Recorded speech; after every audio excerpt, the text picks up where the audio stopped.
Tweet Share 1 LinkedIn 0 Email David Haney is a member of the House of Lords and former UK ambassador to the EU and UN. It has taken Donald Trump's aberrant handling of the nuclear deal with Iran to bring home to the government that our national interests coincide at least as often with those of our European partners as they do with those of an erratically led and ill-informed US administration. About time too. This realization has been creeping up on us ever since the Prime Minister's unfortunate hand-holding episode with the new US president last winter. Now Trump has swatted aside the arguments against putting the Iran deal at risk of both his own professional advisors and of his closest allies.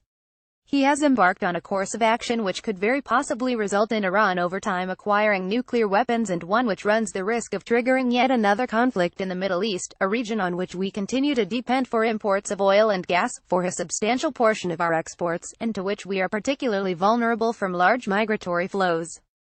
But Trump's actions have much wider negative consequences for us than simply regional ones.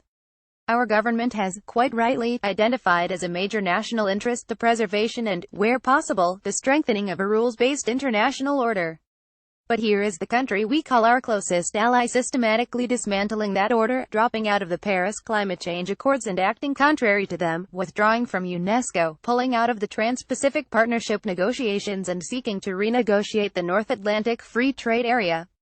And, in the case of Iran, simply ignoring the testimony of the International Atomic Energy Agency, whose job it is to verify the Iran agreement, that Iran remains in full conformity with its provisions.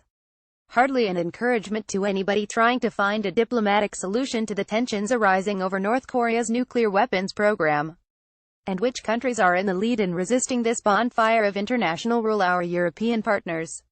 All this surely ought to point up how sensible the Prime Minister was in her Florence speech to put so much emphasis on her pitch for a strong and unconditional new security dimension to Britain's relations with its European partners, how feckless those who sought to leave the EU in the first place were in failing to see how damaging that could be to our influence in an uncertain and rapidly changing world, and how utterly irresponsible are those who advocate ending our negotiations in acrimony and without a deal. Tweet Share 1 LinkedIn 0 Email edited by Hugo Dixon.